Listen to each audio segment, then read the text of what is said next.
सत्यम सत्यम दड्डम दड्डमचा जयघोष निनादण्यासाठी आता अवघे काही क्षणच येऊन ठेपलेले आहेत आणि आज सिद्धरामेश्वर यात्रेतला अतिशय महत्त्वाचा असा अक्षता सोहळा पार पडणार आहे। मी सध्या उभा आहे हिरे अब्बू वाड्याजवळ। आपण बघू शकताय की या ठिकाणी ज्या दोन मानाच्या काट्या आहेत त्या या हिरे अब्बू वाड्यामध्ये आहेत आणि या ठिकाणी आपण बघू शकतोय की जे मानाचा बाशिंग आहे तो त्या ठिकाणी बांधला जातोय। प्रत्येक भाविक जो आहे तो या ठिकाणी मनोभावे येऊन जो बाशिंग आहे तो या काठींना बांधत असतो। खरं तर 7 मानाच्या काट्या असतात।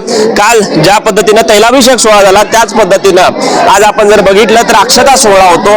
खरं तर 12व्या शतकामध्ये समतेचा संदेश देणारे सिद्धरामेश्वर यांनी अतिशय व्यापक अशी संकल्पना त्यावेळेस मांडलेली होती। आपण बघू शकताय की या ठिकाणी काठ्या ज्या आहेत त्या सजवल्या जात आहेत, त्या ठिकाणी त्यांना नारळ बांधला जातोय, लिंबू देखील या ठिकाणी बांधले जातात आणि हार जे आहेत ते चढवले जातात। अशा पद्धतीनं ह्या ज्या काठ्या आहेत मानाचे जे 7 नंदीध्वज आहेत ते अतिशय व्यवस्थितरित्या या ठिकाणी सजवले जात असतानाचं चित्र आपल्याला पाहायला मिळतं। खरं तर संमती कट्ट्यावरती आपण जर बघितलं तर या 7 ज्या मानाच्या काठ्या असतात त्या इकडनं हिरे अब्बू वाड्यापासून सिद्धरामेश्वर मंदिरापर्यंत जात असतात आणि एकूणच तिथं पोहोचल्यानंतर आपण जर बघितलं तर संमती कट्ट्यावरती कुंभार कन्येसोबत सिद्धरामेश्वरांच्या योगदंडाचा विवाह जो असतो तो त्या ठिकाणी पार पडतो आणि अतिशय उल्हासामध्ये तो संमती कट्ट्यावरचा अक्षता सोहळा असतो याची डोळा पाहण्यासाठी तेलंगणा, महाराष्ट्र, आंध्र प्रदेशामधून लाखोंच्या संख्येने भाविक भक्त जे असतात ते येत असतात। आपण बघू शकता की हिरे अब्बू वाड्यापासून ते सिद्धरामेश्वर महाराजांच्या मंदिरापर्यंत अशा पद्धतीच्या नानाविध पद्धतीच्या रांगोळ्या ज्या आहेत त्या घातल्या जातात। खरं तर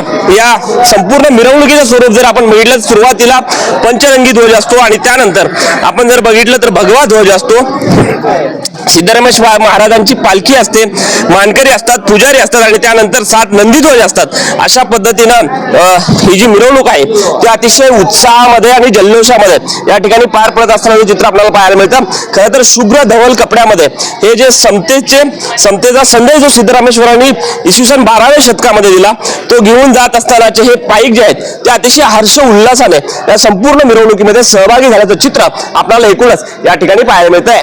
कॅमेरा संतोष शेख विश्वभूषण लिमय, साम टीव्ही न्यूज, सोलापूर।